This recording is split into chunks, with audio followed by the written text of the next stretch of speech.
O baú com cacarecos. A minha última viagem ao sertão central tinha sido em pé, num ônibus lotado de gente pobre e fedida.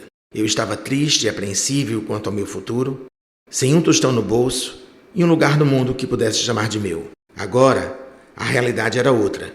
Eu viajava em carro próprio, símbolo da minha ascensão, com a autoestima lá em cima e a tranquilidade de quem sabe o que vai encontrar pela frente. Rostos felizes pela graça recebida, talvez algum desconforto pelo choro irritante de um bebê. Seria uma viagem rápida, para conhecer a criança que havia recebido o nome da avó, que se foi sem conhecê-la. E para que Valtinho visse a prova irrefutável do meu progresso. O automóvel não era zero, nem de luxo. Mas para quem se equilibrou em busão por anos, dirigir o próprio carro estava de bom tamanho. Na entediante estrada do algodão, eu matutava sobre a conversa que tive com Dante na noite anterior. Não, eu não seria doido de me envolver num plano perigoso daquele. Se bem que, não, eu não me deixaria levar pela cabeça desmiolada de um viciado em pó. Dante disse que não tinha cheirado. A proposta não era coisa de drogado. Agora estava bem de cabeça. Ser soropositivo não era uma sentença de morte, como ele pensou logo que descobriu ter HIV e se afastou de todo mundo. Viveria muitos anos e tinha chance de ouro para ter uma vida melhor dali em diante. Tanto ele quanto eu. Já tenho uma vida boa, Dante. Emprego, moro em lugar decente, comprei um carro, voltei para a faculdade. Eu não vou, por tudo a perder, me metendo numa roubada.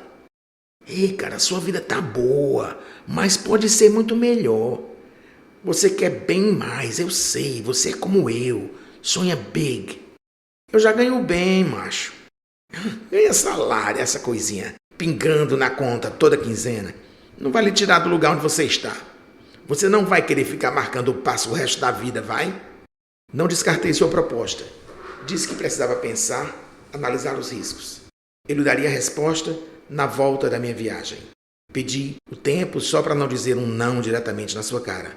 Quando cheguei a Paus Brancos, eu já havia decidido que na segunda-feira enviaria uma mensagem para Dante declinando da participação na empreitada. Assunto encerrado.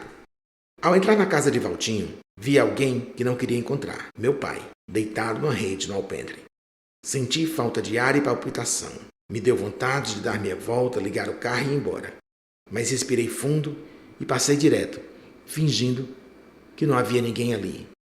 Depois de um abraço em meu irmão e em minha cunhada, peguei a criança no colo. Oi, Arletinha, tudo bem, minha linda? O titio Jardel trouxe uns presentinhos para você. A neném desandou a chorar e eu tratei logo de passá-la para os braços da mãe. Valtinho estava esperando que eu chegasse mais cedo e eu expliquei que o tráfego na saída de Fortaleza estava horrível. Um caminhão havia tombado e ficou atravessado bem no meio da pista. Ele me perguntou sobre o carro novo e eu disse que não era lá essas coisas, mas dava para o gasto. Legal que as coisas estão dando certo para você, né, meu amigo? No serviço e em tudo mais. Glória a Deus. Eu tenho batido as minhas metas, mas ainda dá para melhorar. E você? Só muita felicidade com a chegada de Arletinha, hein? Tem horas que choro de alegria. Ei, você falou com meu pai? Não, e nem vou falar. Ele está hospedado aqui? Veio com Eneida, para ela nos ajudar com a neném nos primeiros dias. Tudo bem. Então eu retorno hoje mesmo para Fortaleza. Não, Jardel, de jeito nenhum.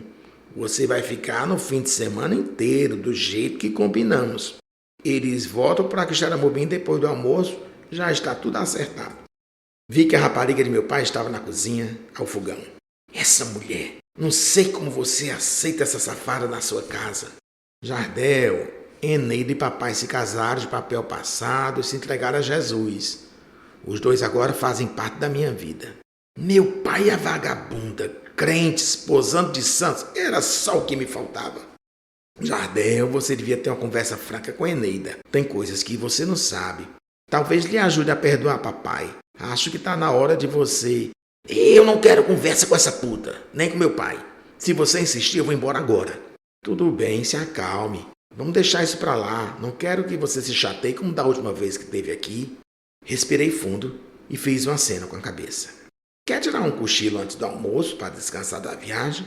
Eu arrumo uma rede para você lá no quarto dos fundos. Tem muita coisa, mas está tudo organizado. Foi bom ver que ainda estavam lá as tralhas remanescentes do tempo em que nossa mãe era viva. O oratório, onde agora repousavam agulhas, linhas e objetos de reparo, o pote de barro, que em vez de água sempre estocou sementes de jerimum, o pilão, onde ela triturava carne para fazer paçoca, o velho baú onde ela guardava lençóis e toalhas.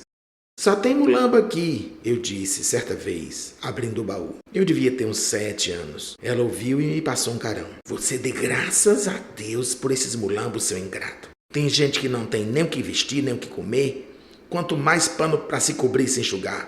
O baú agora acumulava cacarecos. Uma tranqueira velha e sem serventia para coisa nenhuma que Valtinho não quer se desfazer, segundo minha cunhada, a pragmática do casal. Bateu uma saudade de mamãe, chorei um pouco e cochilei. Sonhei que alguém atirava uma pedra e quebrava o para-brisa do meu carro. Acordei assustado. Os olhos de Eneida me fixavam. O almoço está na mesa, Jardel, ela disse e fez menção de deixar o quarto. Valtinho me disse que você tem coisas para me contar sobre a minha mãe?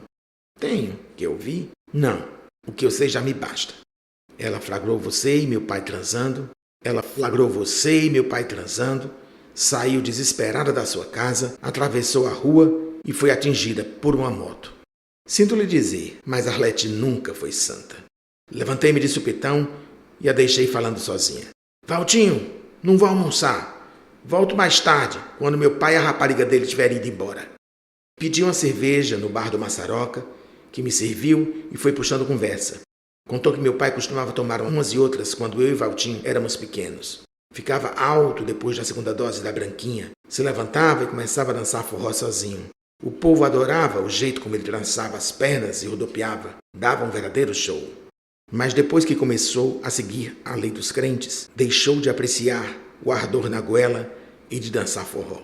Aquele homem é um escroto, Massaroca. Seu pai não é o sacana que você pensa, não. Tem lá seus defeitos, mas quem não tem? Errou muito com a coitada de minha mãe.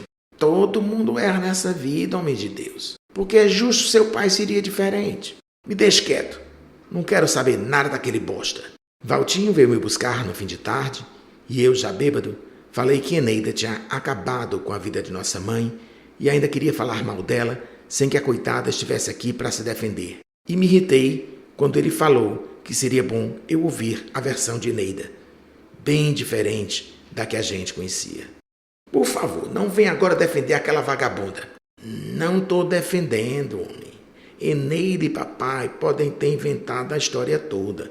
Mas depois do que eu ouvi dos dois, não posso descartar a possibilidade de mamãe ter mentido sobre o que realmente aconteceu no passado deles.